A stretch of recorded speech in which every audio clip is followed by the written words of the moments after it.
You are listening to the United Nations of Horror. A bit of a warning for the listener. This podcast contains spoilers. I am Dracula, and I have indeed warned you. Now, with that out of the way, onto the show.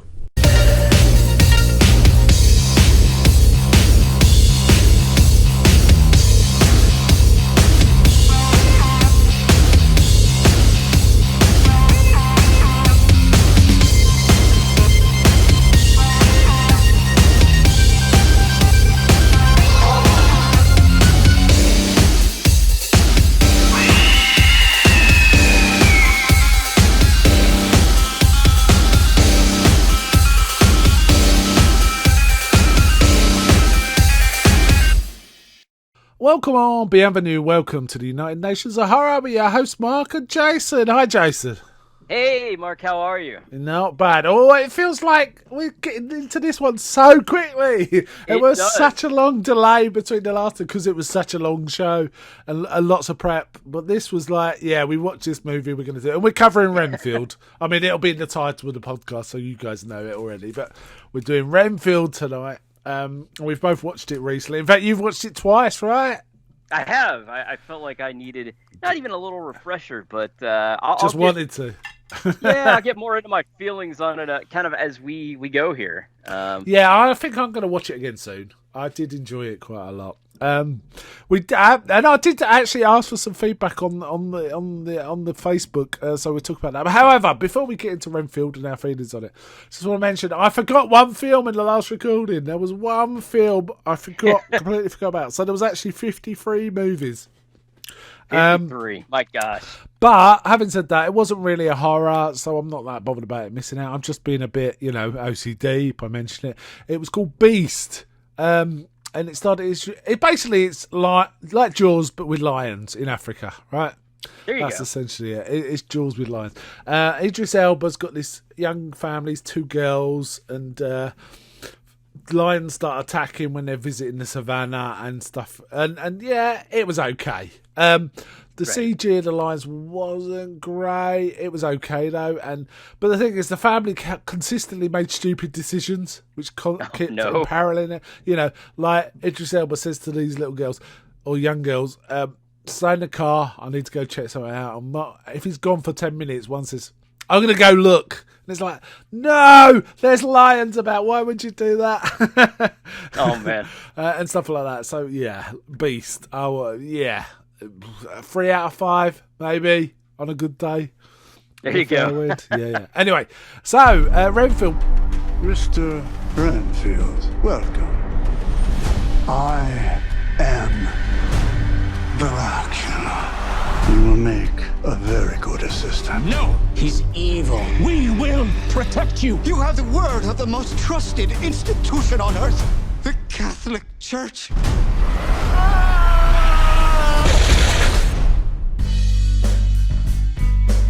Renfield, your sole purpose in life is to serve me.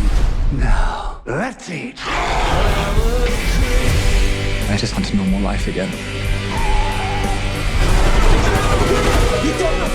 No.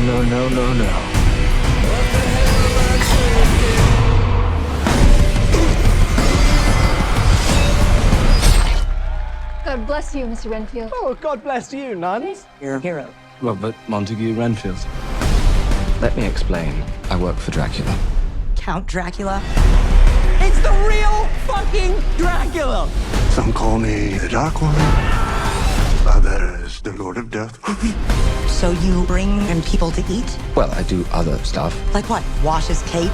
The cape is dry clean only, strictly. Yeah, I will wear this shit. This fly, yeah. I don't think he's such a bad guy. But you're never really gonna be free until you face him. I will no longer tolerate abuse. I deserve happiness. Let me explain something to you, okay? You deserve only suffering. I will unleash an army of death. Everyone you care about will suffer because you betrayed me. We have to stop him before sunset.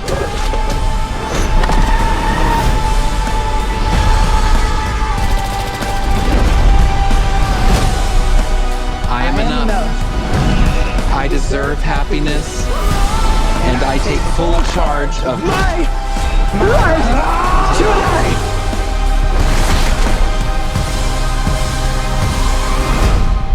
something crazy happens and someone's like, it's okay, I've seen way worse. Everything I saw you do today is gonna be my way worse. It's my least favorite part of the job.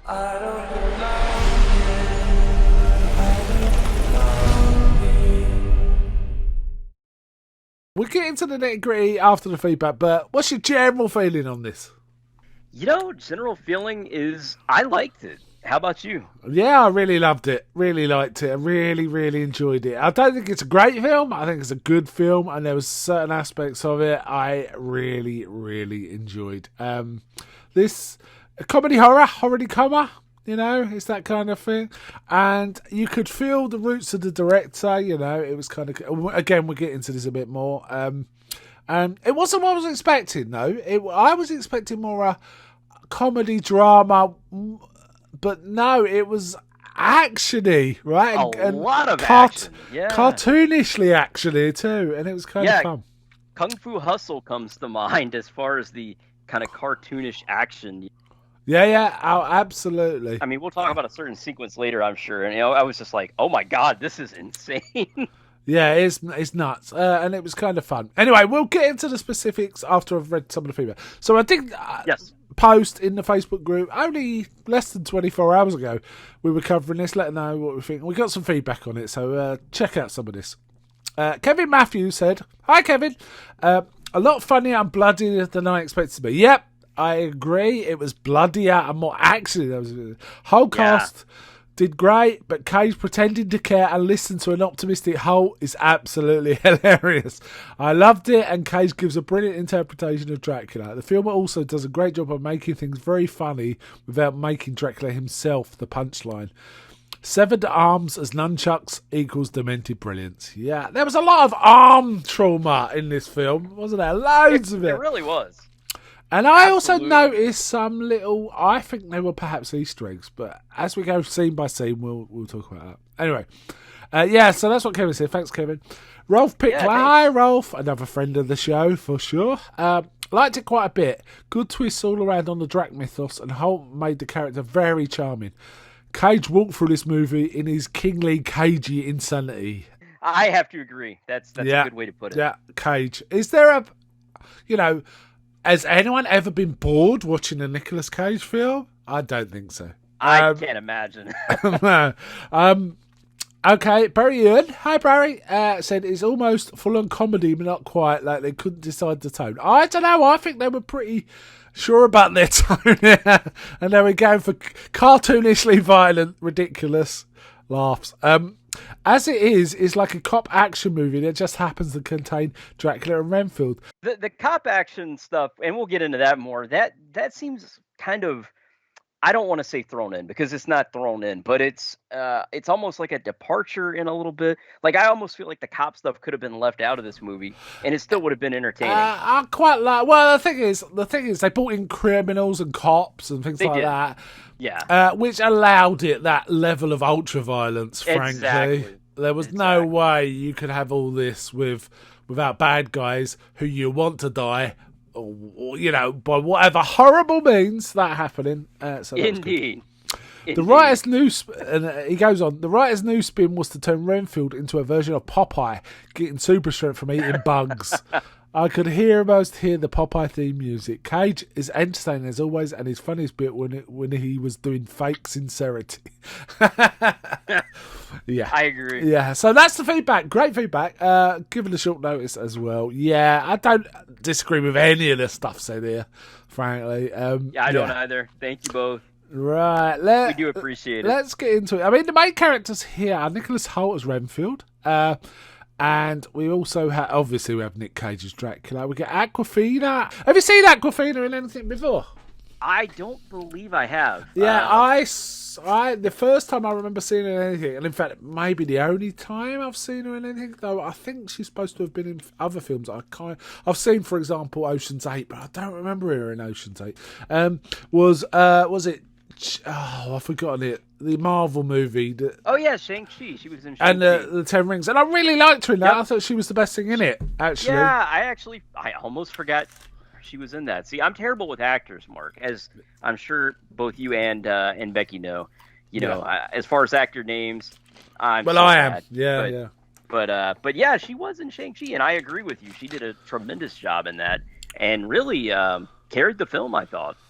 Yeah, she was. It worked. It totally worked. That whole area. In addition, we have the actor who plays John Ralphio from Parks and Rec, Ben Schwartz. Yes. I love him as John Ralphio in Parks and Rec. He's hilarious. And he's pretty good in this as I forget the character, Teddy Lobo, right? Teddy Lobo. And boy, he's good in this. Really good as a spoiled mobster kid, you know. Yeah, who's in many respects it kind of feels like a bit of a parallel to John Wick, the first John Wick film, in many respects. Yeah, you know what? You're right. In some ways. But Dracula, what we do is, some of the stuff that they put in is amazing. There is a definite clear callback to Lugosi's Dracula. And I think they also kind of nod in at Hammer as well. In there, I thought it was a recreation of the opening, one of the opening scenes in the fantastic first act of Dracula 1931, where Renfield and Dracula first meet. But actually, apparently, they took the original scene, CGI'd out Lugosi and Dwight Frye, and put in. Oh. So they actually did that. Really? That's amazing. Because I thought it was reshot. Actually, no. In fact, I watched this with my father because he was interested to see Nicolas Cage as Dracula as well, and I said, "Man, they did a great job recreating those original scenes." No, they actually literally sort of went to it. This is, believe it or not, a direct sequel to the 1931 Dracula. Oh, that's that's bonkers. That is not something I was expecting to see in this day and age, but this is it. Now, firstly, right, before we get into the scenes, where does Nick Cage fit to you in the Dracula pantheon? Where would you put him? Oh man, I gotta say he's pretty great as Dracula. He's still Nicolas Cage. He's still over the top. He's still absolutely crazy, right? But yeah. I think he brings his own crazy version of Dracula. It's cheesy, but you can tell he's got a lot of heart. You know, I don't want to say he's not Bela Lugosi or Christopher Lee. But maybe number 4. Let's exactly mine. How about number four, right? Yeah. Lugosi. Now, obviously, Dracula. No, it's not a great film, but the first act is absolutely amazing, right? Yes. Yeah. And no one is going to top Lugosi's Dracula. It doesn't matter what you say. Dracula, Lugosi, right? Count from Sesame Street is based on Bela Lugosi, not Christopher Lee, and so on, right? And I love Christopher Lee's Dracula. I think Lee is a more serious take, almost more direct from the novel, in some ways. He's pure masculinity and stuff as well, isn't he? Totally. Yeah, for me it's Lugosi's number 1, Lee's number 2, Gary Oldman's Dracula. When he's playing it to the full hill is number 3, and Nick Cage for me is number 4. It's that simple. Yeah, Nick Cage is great. Yeah, he was terrific. And he was channeling a bit. He looked a bit like Christopher Lee's Dracula, and he was channeling Lugosi's Dracula. I thought the same thing about his look. It wasn't just me. But also, the Lugosi Dracula was there, too. I mean, it's like a perfect combination, I feel like, as far as his look.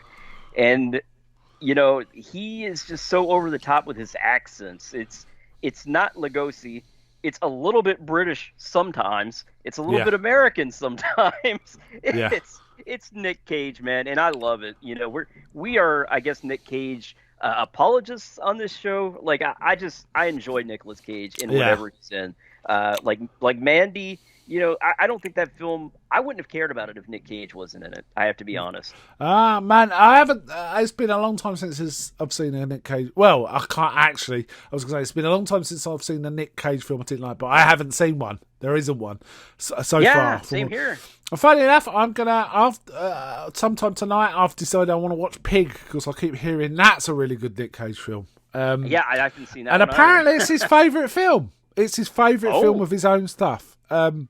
So I want to get to that. But, I like, what's it, Wally's Wonderland, Mum and Dad, Mandy, I think, is a masterpiece. Yes, I agree. And so on, and so on. I even really like The Wicker Man, his version of The Wicker Man. for the wrong reasons, but I really like it. I find it super entertaining. I mean, where else are you going to see Nick Cage punch a bear? You know? Yeah, absolutely. Or force a woman off a bike at gunpoint for no obvious reason. Right. Yes. Anyway, so yeah. All right. What about Nick Hoult as Renfield? How do you think that worked? I actually thought it worked really well. I thought he was a great Renfield. I mean, Dwight Frye is always going to be like the Renfield, I think, for me, you know. Yeah. But I think he does a really good job. He's a sympathetic character, and you know, I kind of like the way they're trying to play this whole toxic relationship thing between Renfield and Dracula. It's a fun way to play it. It is a fun way to play it.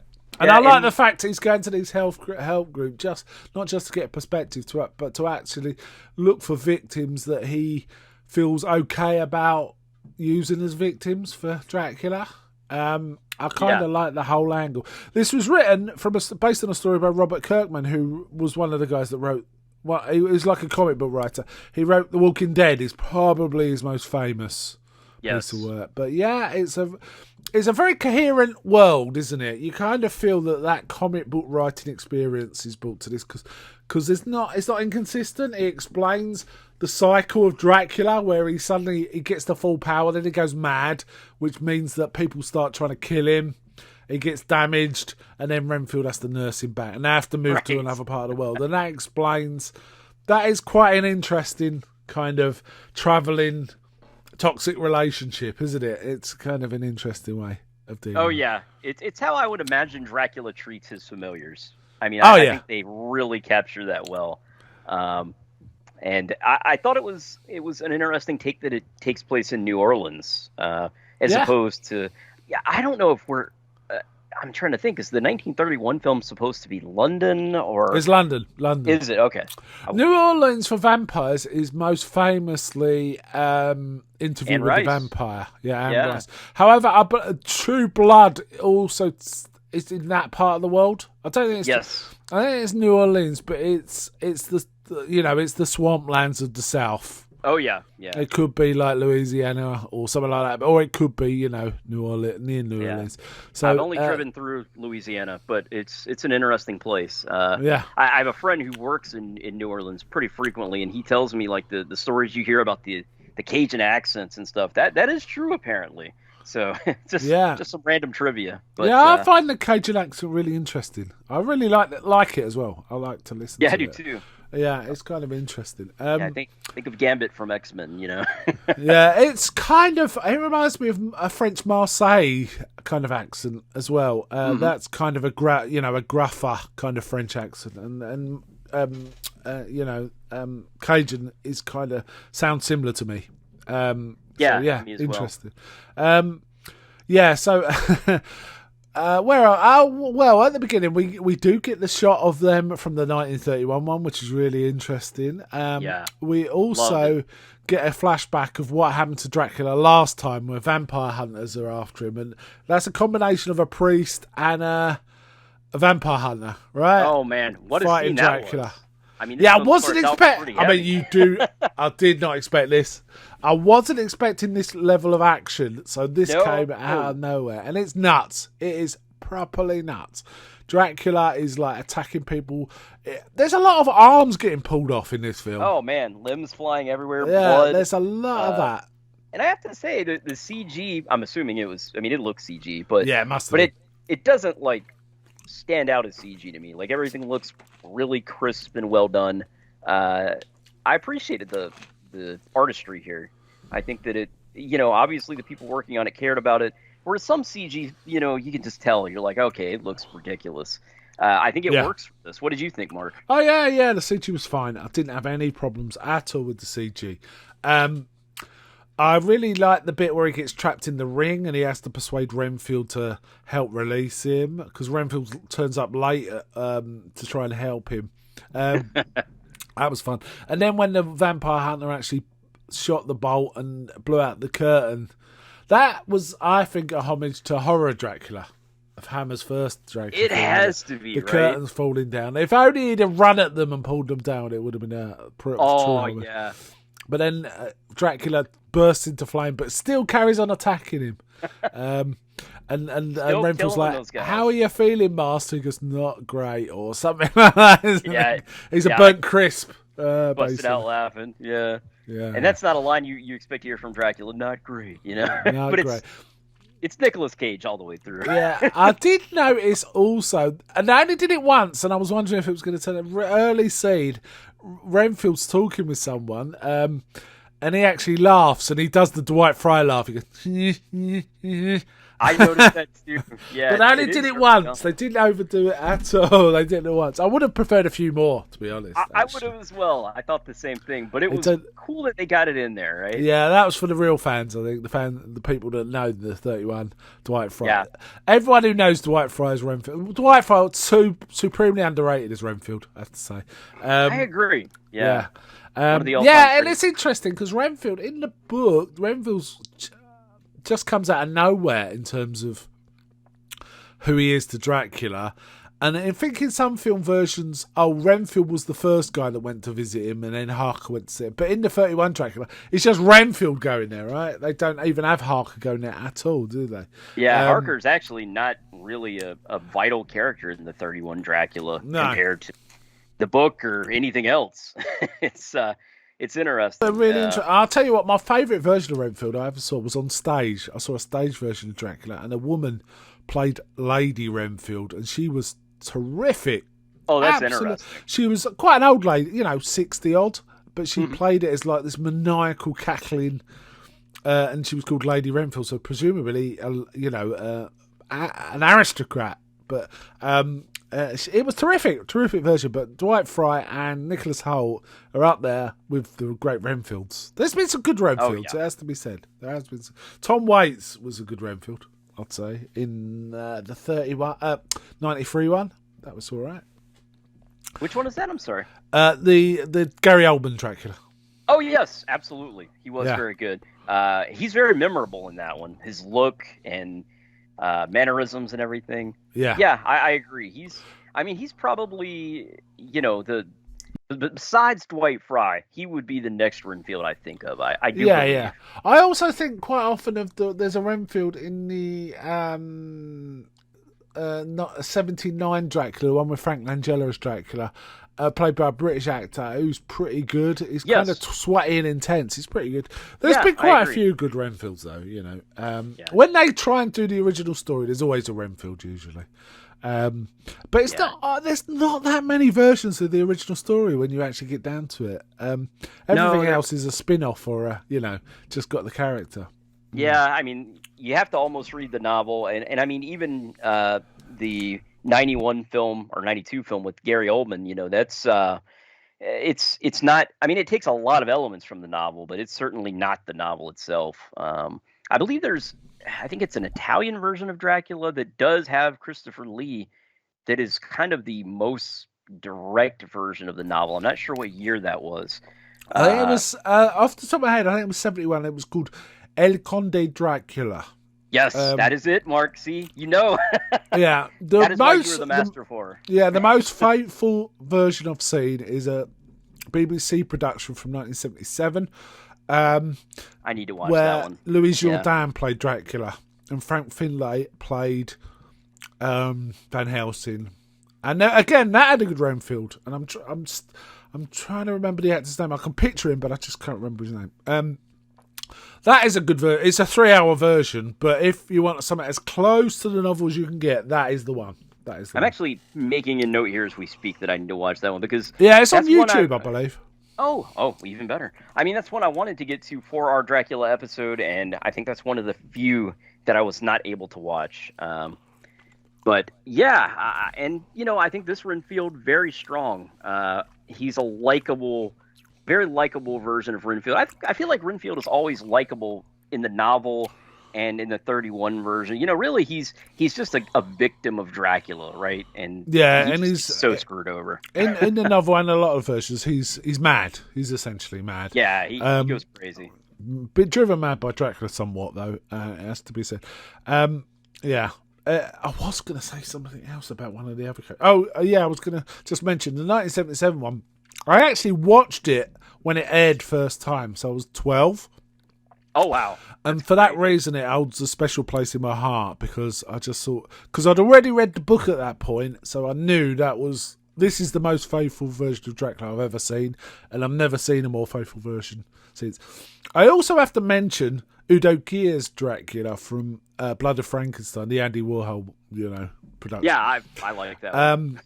Yeah, that is nutty ultra-violent too. It is. And I'm sure they were homaging bits of that, especially where people's limbs were coming off. That feels like it's from Blood of Dracula. I agree. Yeah. And Udo Kier's pretty good as Dracula. I mean, he's beautiful looking as Udo Kier as Dracula. It's quite amazing. Yeah. Anyway, we've talked about all these other Draculas. We could go on and on about Dracula all day, right?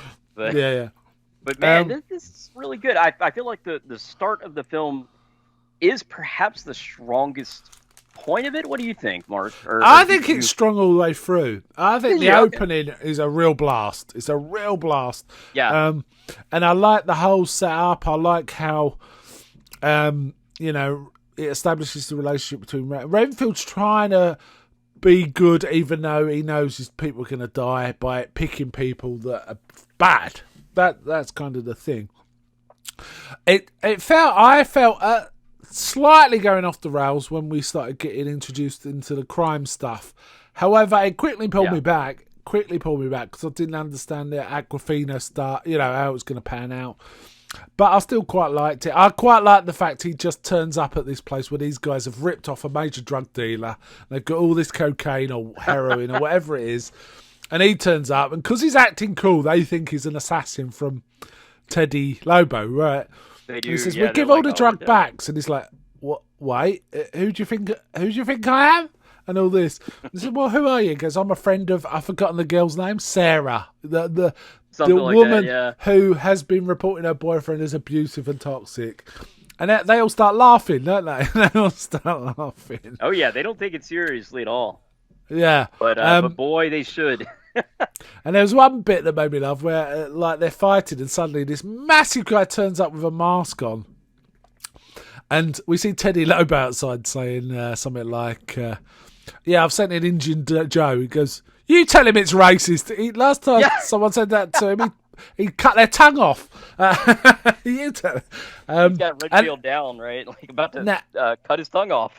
Yeah, and I have to say, this guy I felt was kind of a nod to Jason, specifically Jason Takes Manhattan. That's how it felt. I was thinking the same thing. Yeah, and I mean, like, I think all these guys who made this film are big horror fans. We know Nicolas Cage is, for sure. Like, he's a big Dracula guy, and I think pretty much any chance he gets to kind of do this sort of thing, he's like, all right, sure, no problem. Yeah. So playing Dracula was like on his bucket list, and he's fulfilled that. But yeah, there's a lot of nods to various horror films, various Draculas particularly. But it was kind of cool to see this big guy who looked like Jason Voorhees in there, who's just this badass assassin. Just kept pulling out knives, and I was really shocked when he cut Renfield's stomach open and his guts I wasn't expecting this. I was like, oh, that's like Machete level of violence, Yeah, and then Renfield takes a bug and turns super strong. Yeah, we've got to say, whenever Renfield eats a bug, and he explains this at the beginning, that he powers up. His eyes glow yellow and he gets super strong and fast. And he literally punches this guy's head off. He becomes Super Saiyan Renfield, and yeah. And Super Saiyan. Oh man, I love it because Teddy's outside the car, right, just talking on his phone still, and the Jason Voorhees head just goes flying into the car and just splats. and he's like, oh! And we have to say, Teddy Lobo is sitting in a car where the entire back seat is full of heroin, bags of heroin. Yes. It's ridiculous. It's ridiculous. It's nuts. And he kind of freaks out and goes, but Renfield is like, says, "Oh bugger," It's very polite. It's very, it's very English, isn't it? Indeed. A polite chap, And, I have to say, Nick Hoult felt like he was kind of channeling early Hugh Grant in places. Oh, that's a good comparison. I hadn't thought about that, but yeah, he is kind of early Hugh Grant. I agree. There's a name I haven't heard in a while, Mark. Yes. Well, he's made some great films recently. If you've seen The Gentleman, he's really good in that. And there was another one on streaming I saw recently called Operation Fortune, and he was in that, and he was really good again. So both of them are Guy Ritchie films. Yeah, really solid. He's made himself a great comedy, a different comedy actor than before. He kind of got this persona of a sort of louche, sort of dandy kind of character who's quite lethal if you cross him. And that's the sort of what he's doing in these crime films. It's kind of fun. Anyway, Nicholas Holt's delivering here as Renfield, but it's kind of fun. We see this initial first fight, which is super violent. Stomachs are getting cut open. Yeah. Arms are coming off. Heads are coming off. And I was thinking, is this a 15? That was my first. It's pretty brutal. I think it's a 15, and it's unbelievably violent. Yeah, here in the States, it's R. I'm pretty sure. Now I gotta look it up to make sure, but I think with this level of violence, it has to be. I'm just gonna give a quick check here. Yeah, it's R here in the States, and I mean I get it. The weird thing is, there's not that much language in it, but the violence is. It's over the top violence. It's like Machete, where it's almost comical. Yeah. It's insane. Yeah. It's absolutely insane. Now, Renfield knows that he was kind of seen, and he kind of does take chase, but Teddy's driven off, and Renfield's had his stomach cut open, but he still manages to drag all the corpses back to their lair. And Dracula's kind of mad about all this rubbish blood he keeps bringing him. And he says, bring me a coachload of cheerleaders. Oh, that made it. Things like that. And he's in a right state. It has to be said, Dracula is in a right state at the beginning. He's like half crispy burnt, just to, I don't know. He looks like almost like a zombie.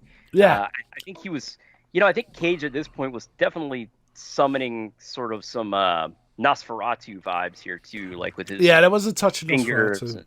Yeah. But yeah, he's a mess, and so Renfield comes in, and Dracula's like, "Hey, you're feeding me trash," I think is what he says. Yes, and he says, "I want purity. That's what I need," and all this. He goes, "If you give me a coachload of cheerleaders, I'd be better the next day. I'd be fully restored by the next day," and all this kind of stuff. Now, meanwhile, Teddy's driving around like a maniac because he's terrified. He just basically goes. We see Aquafina and a colleague at a DUI checkpoint, right? And she's pissed off. She goes, "What am I doing here? I should be out doing real police work." And they say, "Look, this is real." All that. Anyway, Teddy rams through it and tries to jump through the checkpoint, and she shoots out the tires, and he runs off with like literally arms full of cocaine, throwing them at the coppers as he goes, and she manages to bring him down.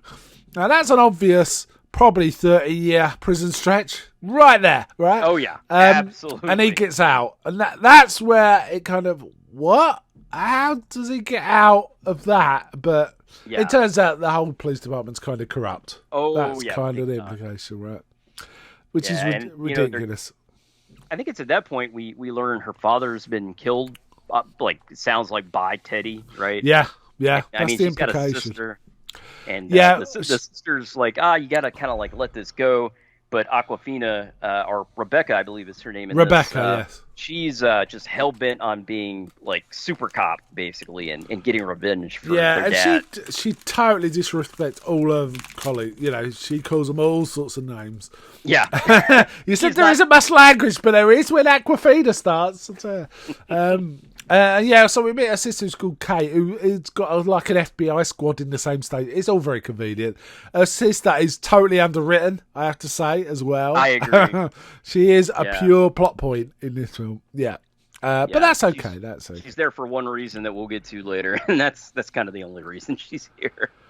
And it's a little unfortunate, but maybe if there's a next film, maybe we get more of her. Yeah, we see Rebecca go to a restaurant because I think I didn't quite follow this. She was following up stuff about a crime scene.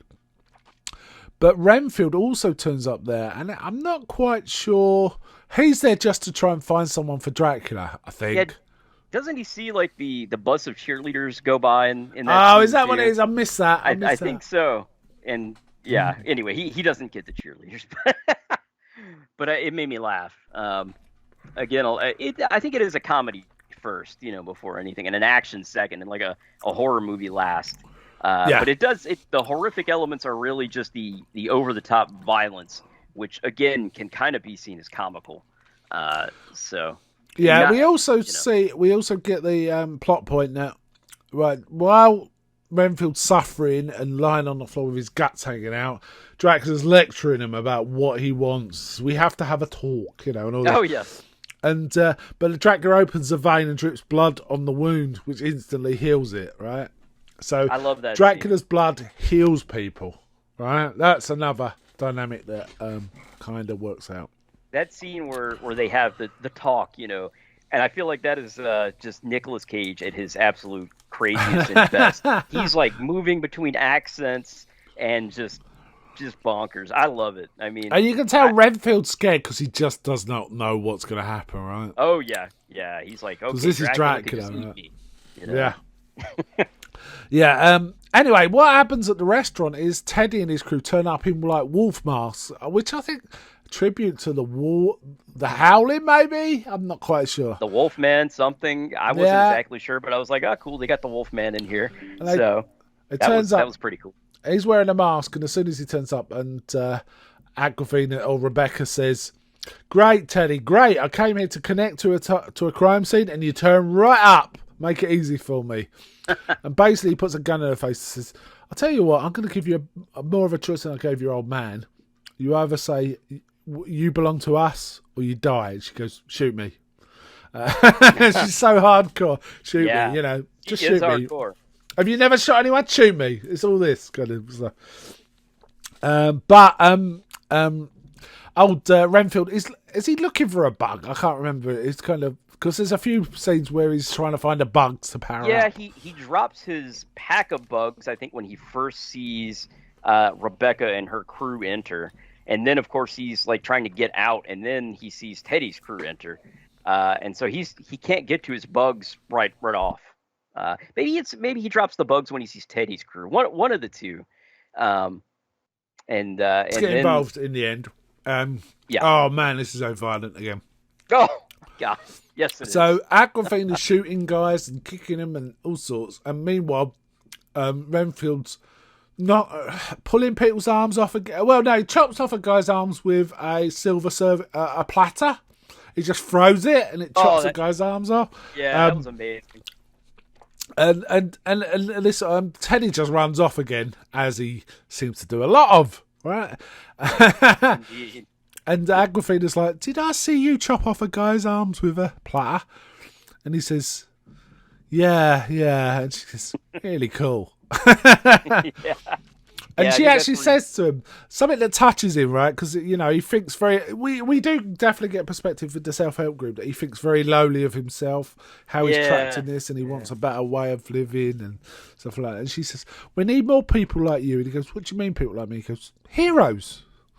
And it's like, I'm a hero. And all these people are like thanking him. It's like, wow. Yeah, it's like the first time he feels good about himself probably in centuries, Yeah. And Teddy goes back to the, whatever, the lair, and someone says, "Your mother wants to see you." So then, and he goes, "Okay," and he goes downstairs, which is probably signal something bad, because Teddy's like, He goes down there, and we meet his mother. Now, this scene was interesting. It was an okay scene, but what was interesting mostly to me is I could swear the music in the background was from the 1993 Dracula. It had that rolling strings sound. It might have been, yeah. I didn't catch it at the time, but it might have been. If you watch it again, watch out for that bit. It really sounded like it to me. But however, I looked into it and I couldn't find any references to it. So interesting. Probably imagine it, or it's just played to be similar. But of all the scenes to put it in, it was the one without Dracula or Renfield, which was a bit odd. Yeah, I would agree. I do like the mother, and I'm not sure. I'm blanking on who plays her. I know I looked this up earlier, but what a name, Bella Francesca. Oh wow, yeah. I mean, I know I've seen her in stuff before, and she's always just a great villain, you know. Yeah. Like I don't know, Cruella de Vil kind of, you know, vibes. Yeah. She basically says you got to hunt down this man that's killed all your soldiers, you know. But doesn't Teddy then go to hunt down the place, and he encounters Dracula? And there is one line, a couple of lines that made me laugh. There's one point that goes, "Do you know who I am? I'm Teddy Lobo." and Cage says, "I am Dracula." And Teddy's like, "You win." Yeah, like you're not going to beat that, you know. But I thought that was a cool way to sort of get the line in, you know, because you got to have that. You got to have "I'm Dracula," but you know, like it's done in a comical way, but it works, I think, in this world, this perspective. Yeah, which... and the earlier thing between Renfield and Dracula. Renfield was saying, "We can't keep living like this, Master. We've got to do something different." And then when he encounters Dracula, he goes, "You are right, Renfield." I'm not going to do the accent actually anymore. He sort of then basically we get, "I want to rule the world," and he says, "There'll only be two groups: followers and food," is what he says. Man. Then you see that discussion board, right? The billboard. It's like Dracula's plan for world domination. I think it's something like that. Yeah. It's just got a big poster saying world domination, Dracula. Yeah, and a little post-it plus Renfield. That made me chuckle. Yeah. And just stuff like that. I mean, I think you're only going to get in a Nicolas Cage kind of film, and certainly only in this film for sure. But so over the top, and it works. Yeah. Meanwhile, Renfield decides he's got to change himself, and he goes and buys new clothes and has a bright apartment. And he's been someone in this self-help group he goes to gives him a book about, you know, making your life better, and he's trying to be nice to people, right? And he turns up at a police station to give a statement about the Lobos. But then Dracula finds out and goes and visits Renfield in his apartment. And that's a really tense scene, wasn't it? Oh, you mean this? And I thought, is Dracula going to cut him open again? What's going to happen here? Yeah, you know, I say that previous scene with him and Dracula was maybe the most intense, but I don't know, man. This was really intense too. This is also Nicolas Cage just at his craziest, you know, best. Summoning his Dracula. I don't know, man. It's over the top, and I think if anyone else tried to do Dracula like this, I don't think it would work. But because it's Nicolas Cage, for whatever reason, we as the audience accept it. And I don't know, Cage just has a presence, like no matter what movie he's in, where he makes it work. I don't know how, but I mean, I saw him in Face Off, you know? He just does it. Christopher Walken used to have the same. I mean, it's a bit old now, but Christopher Walken had the same vibe. You're just never quite sure what's going to happen, right? Right. So yeah, it's kind of interesting. I wonder if Christopher Walken's ever played. I know he's played a vampire, but it'd be interesting to see that kind of thing. So what was I going to say? So. Where were we? We were anyway. Basically, Dracula goes to his self-help group and slaughters everyone. Yeah, in front of him, right? Oh man, yeah. There is this running gag also. I have to mention the self-help group where this woman starts to tell her problems. Her name's Carol. And whenever she starts getting through her problems, Renfield comes running in and says, "I need your help." And the guy is instantly goes to help Renfield. He goes, she goes, "Can I just get through this once?" It just made me laugh. That kept happening to her. I felt bad for her a little bit. Yeah.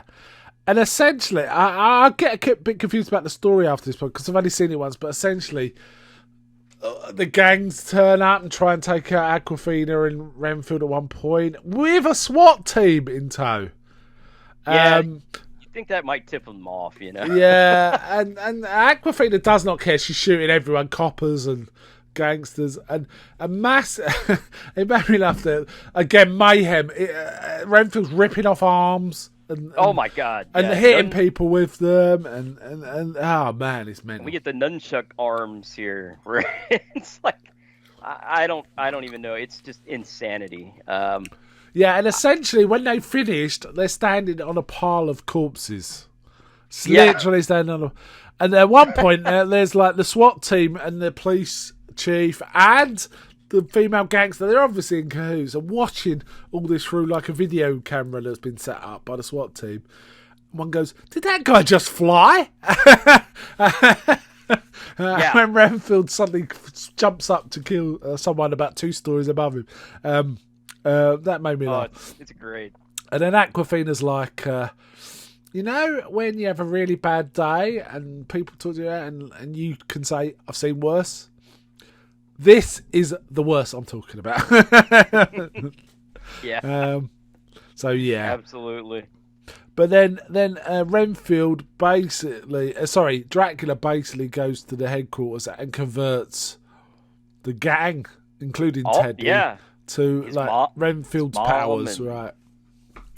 I like the little love story between Teddy's mom and Dracula. Like, and I it's funny. The first time I saw her in the film, I said, "Oh man, Dracula's gonna like her." Yeah, yeah, he does. They're like this perfect match, you know. And he's doing the old European charm, isn't he? Oh, enchanted, my dear, kissing her hand, and she's done. She's done. Oh yeah. So. Essentially, there's lots of fights involving them being swarmed and then Renfield and Awkwafina taking everyone out. There's lots of that. I mean, this time, it's like a John Woo film at times, right? Like, I think Awkwafina is like summoning her inner Chow Yun Fat, you know, and I mean Teddy's holding his own too with his Super Saiyan bug powers, you know, just killing loads of guys. But it's great. Doesn't he at one point say, "I've got to collect some bugs"? And Awkwafina, what? And it's like, oh, well, I have to eat bugs. And she's like, what? Yeah, she's really confused by that. I guess she doesn't know. Like, it seems like they know about the Dracula mythos in this world, but maybe they don't believe it, I guess. Yeah. I guess that's kind of the general sense I got from it. But I don't know. It feels like something that shouldn't work. And I feel like if you think about it too much, you'll probably find all sorts of plot holes and stuff. Oh, yeah, but if you just enjoy it for the silly, over-the-top action film that is, it's a lot of fun. Yeah. And then we see Dracula. Dracula kind of realises the quality that Rebecca's got and actually wants her as a follower, doesn't he? Because Renfield he sees as like a sop. But he sees Rebecca as someone who's actually empowered and could be much more useful as an underling. And he tries to persuade her. Would get stuff done. Yeah. And basically, her sister Kate is, I don't know, they've done something to her so she's nearly dead. And Dracula says, I can save her if you just are loyal to me. She kind of pretends, but she then opens the curtains. But unfortunately, the blinds don't quite work. And Dracula's like, but then he catches her anyway. But she shoots him in the foot, doesn't she? So they manage to. The blood doesn't it heal Renfield? Because Renfield has a massive fight with Teddy where he's about done, but he manages to power up one last time. Indeed, yeah. You had to get that. I feel like because they sort of built that up from their first meeting. Like, okay, it's going to be Renfield versus Teddy at some point. And we get a disgusting scene of Teddy snorting like it's cocaine a centipede. Yeah. I had forgotten about that one, but I was like, oh. But he's such a druggie. I guess he just has to like sniff his life instead of just eating it. But it is gross. So they managed to capture Dracula in a magic circle, because we do have a scene earlier where Renfield saying, "No, we have to recite some Latin." And she's like, "I don't know any Latin," and it turns out casually she said, "Oh yeah, I did the Latin it once." And they made the ring out of cocaine of all things. He goes, "I guess any dust will do." So then, while he's hanging in the ring, they've got to decide what to do, and they literally, this room's full of like torture devices. Hanging on the wall, and they literally pound him into pulp. Then what do? They take the bits of the pulp and put it in concrete or something. Yeah. And then pour it into the water system.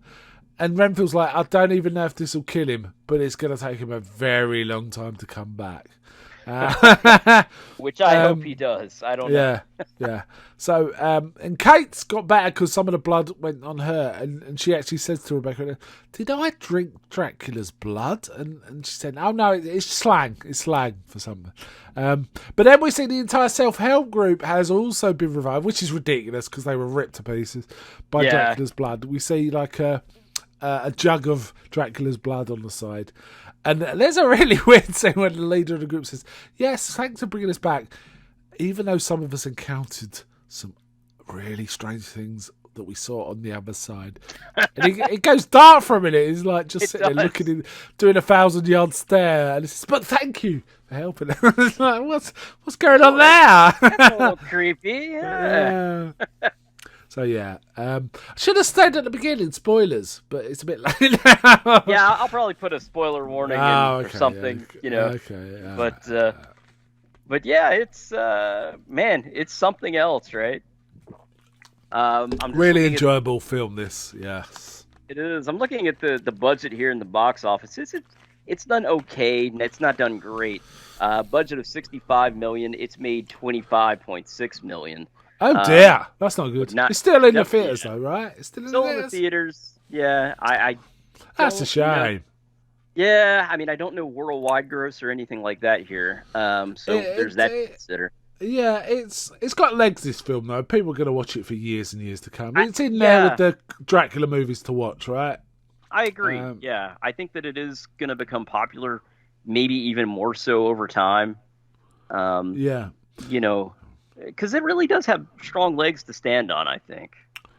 Yeah, I mean, Nick Cage loves Dracula, and apparently he watched a lot of the films and sort of thinking about what he could bring different to it. I have to say, some of his line deliveries are very distinctive, and you get a touch of the Gary Oldman in there.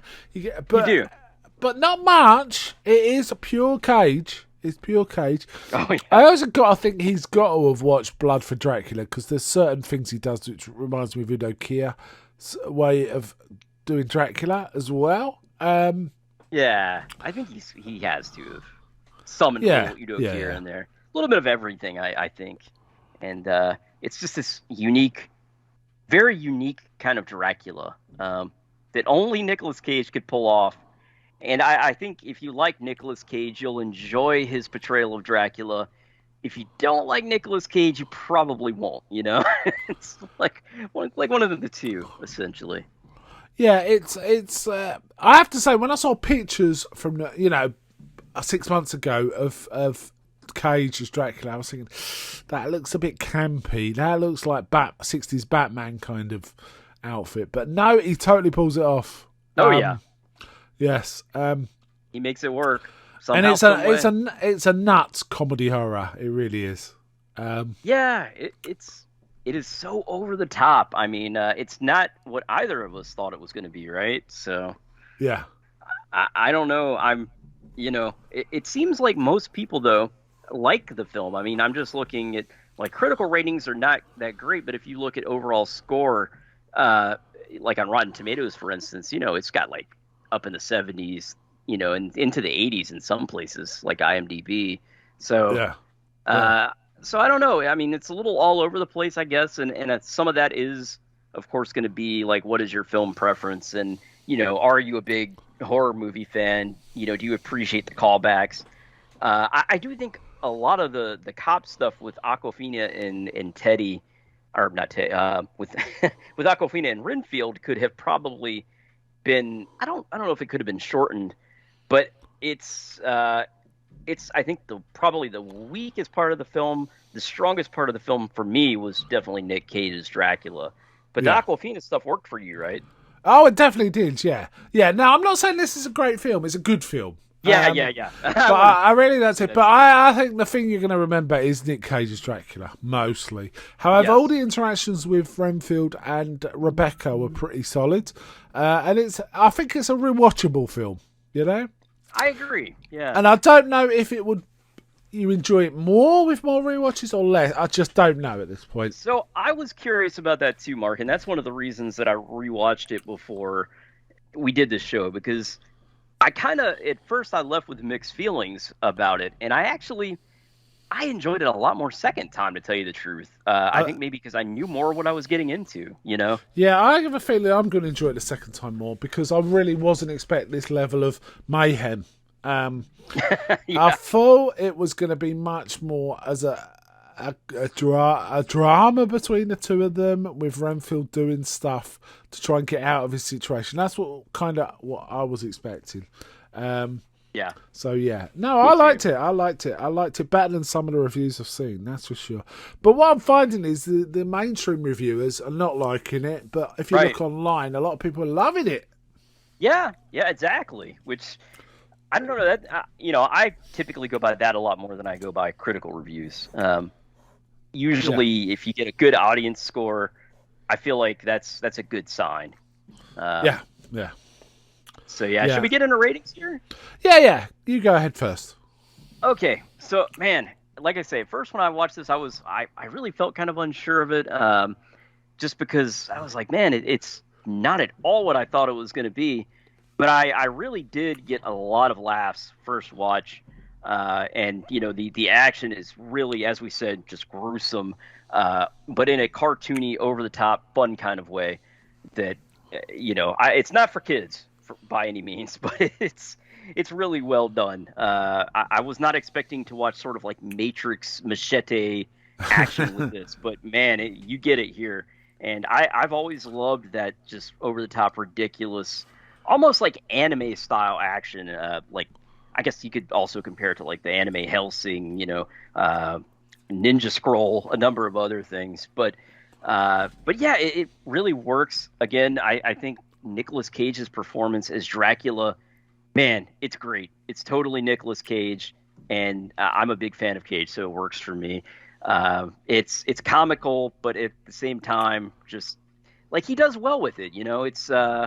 It's like he obviously cares what he is doing, and it shows. So I will agree with you that it's by no means a great film. It's a fun film, but it's not something you should take like a serious drama. I don't think it's up to the level of like a Coppola Dracula, or any of the Hammer Dracula films or anything like that. But I do think it's worth a watch. I think it's a fun film. So I'm going to give it a 3 out of 5. Okay, fair enough.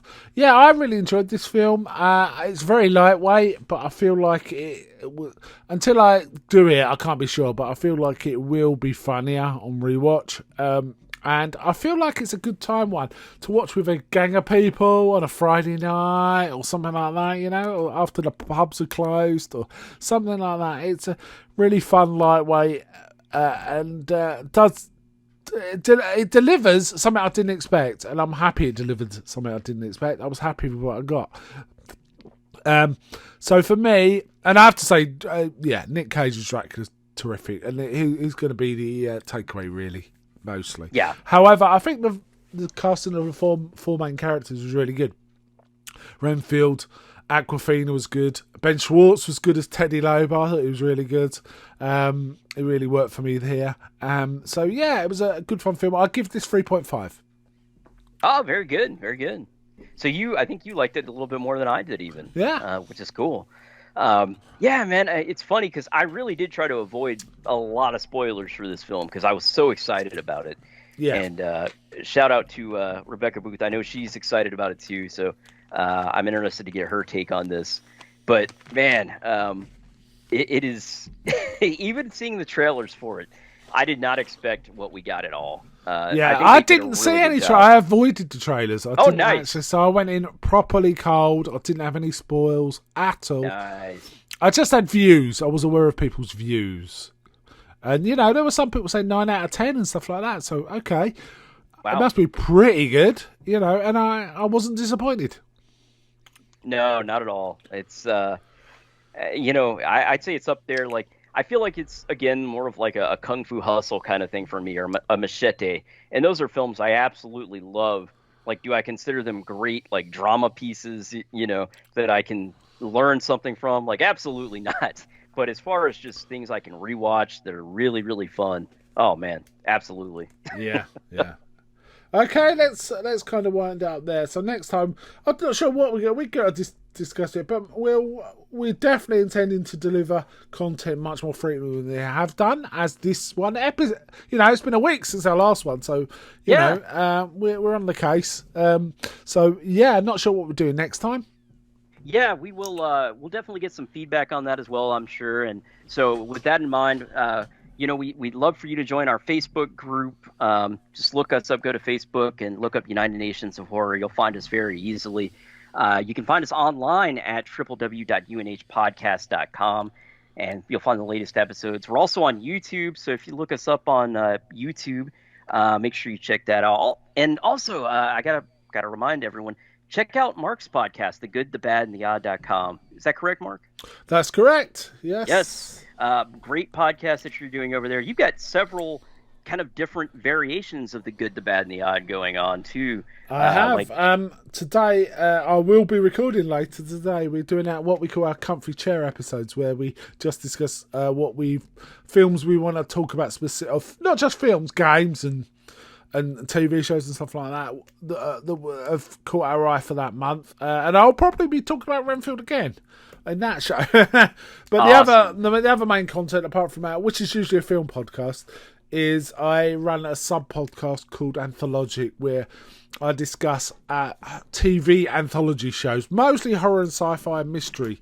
But I try and focus on horror and sci-fi. So I have a long-running threads on the Outer Limits, Twilight Zone, and Night Gallery. But I also am going through pilot episodes, or the first notable episode of various horror anthologies, and you would not believe how many there are.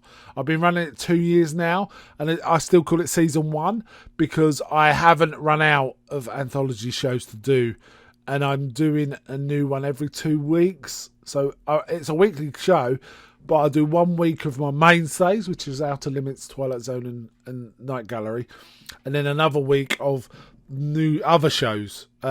So if I'm up to 150 odd episodes now, and it's still the first season for just that sub podcast. And I'm still got a good 30 or 40 to cover. So that is a lot of anthology shows hardly anyone knows about, I think. Absolutely. You've turned me on to some good stuff, and stuff that I've added to my list that I'm like, I had no clue this even existed. Yeah. But it's a lot of fun, and we want everyone to check that out as well, because it really is a great time. And enjoy hearing you and Sam on the comfy chair as well. You guys always you make great recommendations for games and film. It's great because Sam watches and plays stuff I do not, and vice versa. So he gets a lot of recommendations about anime and Switch games and certain games I don't. I only ever play that game until I'm bored of it. Then I only ever play this game. I'm one of those kind of guys. I don't jump around games, but he jumps around, so he gets much more variety in what he does and covers. Yeah, I think it's good for an audience standpoint. We don't cover many video games here, but I mean, we're both gamers as well. And we enjoy video games. It's just a lot of times I'm not sure how we'd incorporate video games into the show. Yeah. I mean, there are some great horror games, but it's like, well, how do you do that? You can only talk about gameplay and graphics so much. But anyway, again, we're signing off here. So thanks so much, everyone, for listening. We look forward to seeing you back here next time. Bye from me. And bye from me. Until next time, right here on the United Nations of Horror. The United Nations of Horror is a podcast about all things horror. From thrillers of yesteryear to today's modern horror, We are here to present fun and intelligent conversation about the genre films we love. Join us and please help spread the word about the United Nations of Horror podcast and Videocast to horror fans across the globe. Find the podcast on all fine podcasting services. Join us on Facebook by simply going to facebook.com and entering in United Nations of Horror. You can also find us on YouTube by going to youtube.com and searching for United Nations of Horror podcast.